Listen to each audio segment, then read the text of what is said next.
Brooklyn Price had a mind that never liked to leave anything unfinished. A conversation, a decision, a possibility, a fear. Everything returned for another round inside her head. She thought overthinking would protect her from mistakes. But one quiet evening, while sunlight faded across the desk and her notebook waited open beneath her hand, she discovered a difficult truth. The mind that tries to control everything often ends up stealing peace from the very life it is trying to protect. Brooklyn Price was thoughtful by nature.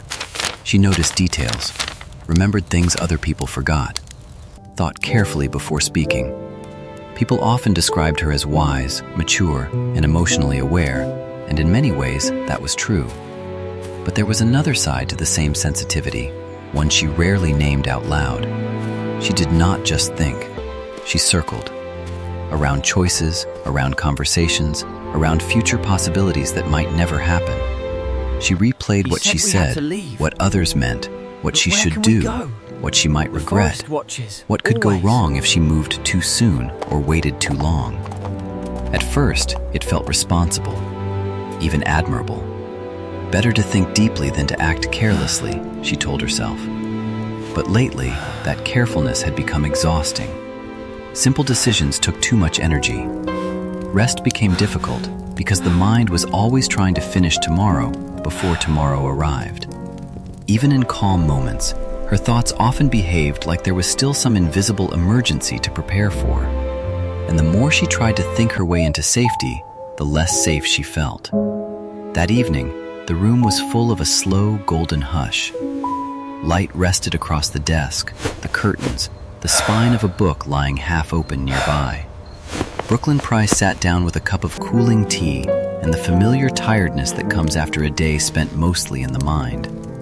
She had replayed the same situation all afternoon. A conversation, a possible choice, a message she had not yet answered. Nothing life-shattering, and yet her thoughts had wrapped around it until it felt huge. She opened the notebook and wrote, "What is overthinking trying to do for me?" The question softened her immediately. For once, she was not asking why she was broken. She was asking what the mind believed it was protecting. She answered slowly, "It is trying to prevent regret. It is trying to avoid embarrassment. It is trying to make uncertainty disappear.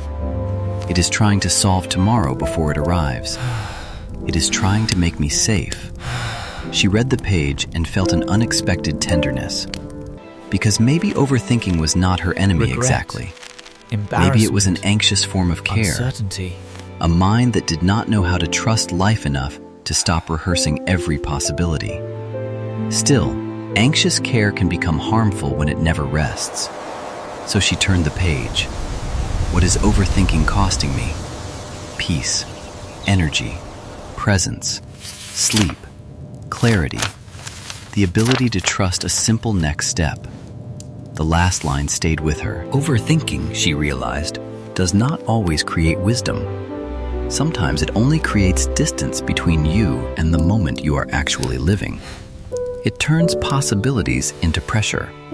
It magnifies uncertainty until the heart feels unsafe, even in a quiet room. The light on the desk had shifted lower now, deepening into amber. Brooklyn Price placed the pen down for a moment and listened to the room. The soft fan, the distant hum of evening traffic, the almost sacred ordinariness of objects around her. The tea, the lamp, the notebook, the smallness of the moment. None of these things were threatening her, but her mind had been behaving as if peace had to be earned through enough thought. She picked up the pen again and wrote, "What if clarity comes after I soften, not before?" That line changed something. She had been waiting for full certainty before letting her body relax. But perhaps certainty was not coming because her nervous system had become too crowded to hear what was simple. So she wrote 3 small instructions to herself. Write down the actual question. Answer only what belongs to tonight. Let the rest remain unfinished. The gentleness of those lines felt radical. Instead of asking the mind to solve the entire emotional future, She was asking it only to identify what was real and relevant now. So she did. The actual question, do I want to answer this message tonight? Her answer, no, not from this state. Tomorrow with a calmer mind. That was all. And astonishingly, that was enough. The issue that had felt emotionally enormous suddenly returned to its actual size. A message, a decision about timing, not a referendum on her whole worth or future. In the days that followed, she kept using the notebook this way. Whenever the mind began spinning, she would ask, what is the actual question? I'll take half a dozen. What belongs to tonight? What can remain unresolved for now? Slowly, overthinking lost some of its old authority. Not because she became careless, because she became clearer. She learned that not every thought deserves equal weight. Not every possibility deserves rehearsal. Not every feeling of urgency is true urgency.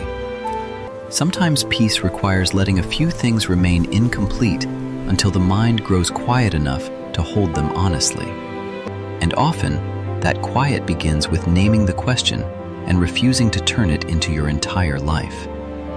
Overthinking promises control, but often it only creates exhaustion. It convinces you that if you think long enough, deeply enough, carefully enough, uncertainty will finally disappear. But life rarely offers that bargain.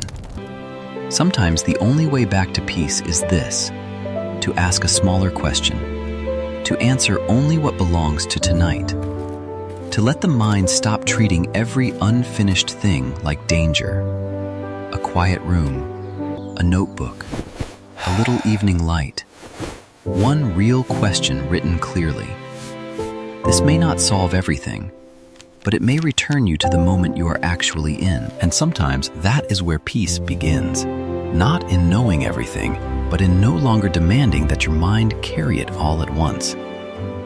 If this reached you, comment, "Not every thought needs my trust." Subscribe for more warm, reflective life stories about peace, healing, and quiet discipline.